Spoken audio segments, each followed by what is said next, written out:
The Nazca Lines. Mysterious drawings in the desert, in the arid desert plains of southern Peru. A landscape stretches out that at first glance seems barren, lifeless, and empty. The region receives so little rain that it is among the driest places on Earth. Yet hidden in this desert, etched into the ground across hundreds of square kilometers, are some of the most mysterious creations of the ancient world. These are the Nazca Lines, giant geoglyphs carved into the soil, forming shapes of animals, plants, and geometric figures so vast they can only be fully appreciated from the sky. For centuries, the lines lay unnoticed, preserved by the desert's dryness, until the modern era revealed them to the world. Today, they remain one of archaeology's greatest enigmas.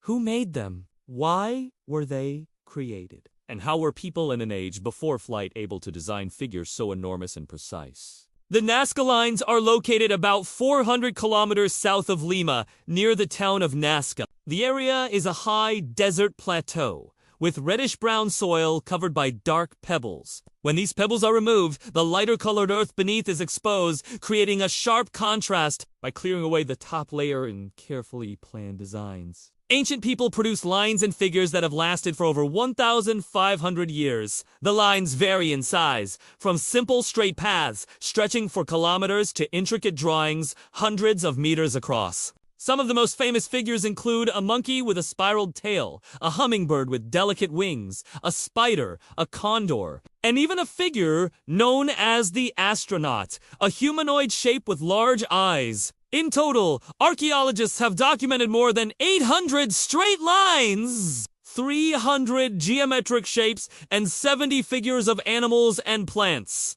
Dating the lines was one of the first challenges. Archaeological evidence suggests they were created by the Nazca culture, which flourished between 200 BCE and 600 CE. The Nazca people were skilled in pottery, textiles, and agriculture, building an advanced society in one of the most challenging environments on Earth.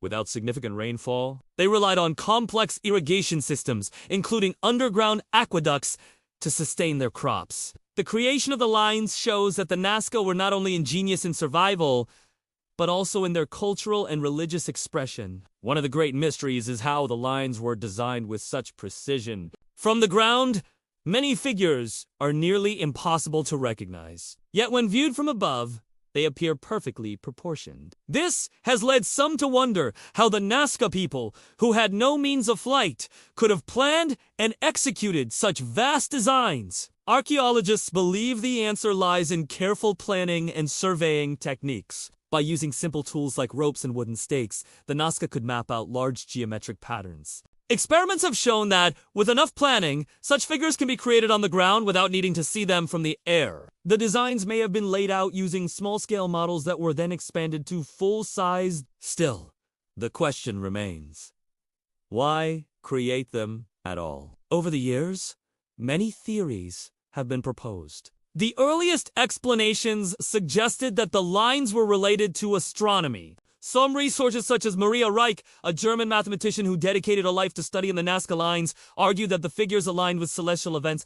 She believed that some lines pointed to the rising and setting of stars or solstices, making the geoglyphs a kind of vast, astronomical calendar, while some alignments appear to exist. Many lines do not correspond to significant celestial events, leading other scholars to doubt that this was their primary purpose. Another theory sees the lines as part of religious rituals. The Nazca people relied on agriculture in a desert environment, making water central to their survival. Some scholars suggest that the lines were created as offerings to the gods, especially deities associated with fertility and rain. Walking along the lines may have been a form of ritual procession, connecting people with the divine. The figures of animals, many of which are associated with fertility and water in Nazca art, could have symbolized prayers for abundance. The hummingbird, for instance, is often linked to rain, while the monkey and spider appear in Nazca mythology. In recent decades, archaeologists have proposed another interpretation. The lines may have marked sacred spaces or ritual pathways. By walking along them, participants could have engaged in ceremonies meant to connect the community with supernatural forces. Some figures are located near water sources or ancient aqueducts, strengthening the link between the geoglyphs and fertility rituals. In this view, the lines were not meant to be seen from above but experienced from the ground as part of a spiritual landscape. Yet alternative theories continue to capture the imagination of the public. Some claim the Nazca Lines are evidence of contact with extraterrestrials. The shapes, they argue, resemble landing strips or signals meant to be seen from the sky. Erich von Däniken, a popular writer in the 1960s, famously suggested that the lines were built to guide alien visitors. While archaeologists dismissed this idea, noting that the lines could easily be created with human tools and methods, the theory remains popular in books, television, and popular culture. Other fringe theories suggest that the lines encode astronomical knowledge far beyond the Nazca's capabilities, or that they are maps of underground water sources. In fact, some modern research has found connections between the geoglyphs and subterranean aquifers, suggesting the Nazca may have used the lines to mark or honor the locations of precious water in the desert. This would make them not only ritual symbols but practical guides for survival. The sheer scale of the Nazca Lines is staggering. The hummingbird stretches 93 meters long, the condor more than 130 meters. The straight lines run across hills and valleys, some extending over 10 kilometers. Creating and maintaining these geoglyphs required enormous effort. The Nazca people had to organize labor, coordinate designs, and ensure that the lines remained visible over centuries. That they have survived so long is a testament to the stability of the desert climate. With almost no rain, wind, or erosion, the lines have remained preserved, though modern threats such as urban expansion and tourism pose challenges to their protection. Discovery of the Nazca Lines by the outside world came relatively late, although local people were always aware of them. They were largely unnoticed until aircraft flew over the desert in the 20th century. In the 1920s, commercial pilots began reporting strange figures etched into the ground. This sparked international interest and led to more systematic study. Maria Reich,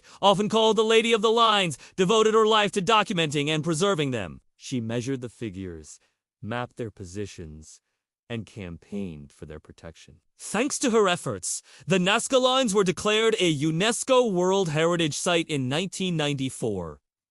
Today, the lines remain a subject of fascination not only for archaeologists, but for the general public. Tourists from around the world travel to Peru to see them, often taking flights over the desert to appreciate the full scale of the figures. The Nazca Lines also feature in countless documentaries, books, and debates about the mysteries of ancient civilizations. They have become a symbol of human ingenuity, creativity, and the enduring allure of the unexplained. In recent years, technology has revealed even more about using drones, satellites, and LiDAR scanning. Researchers have discovered dozens of previously unknown figures hidden in the desert. These include humanoid shapes, animals, and geometric forms that have been obscured by erosion or too faint to see from the ground. The discovery of new lines shows that the Nazca culture created far more geoglyphs than previously thought, expanding our understanding of their purpose and significance. Despite decades of study, the Nazca Lines remain a mystery. Were they sacred pathways? Astronomical markers? Water maps? Or a combination of all these? Perhaps they were part of rituals that combined practical survival needs with spiritual expression. What is certain is that they reflect the extraordinary vision and determination of the Nazca people, who transformed a barren desert into a canvas of symbols that still inspire wonder today.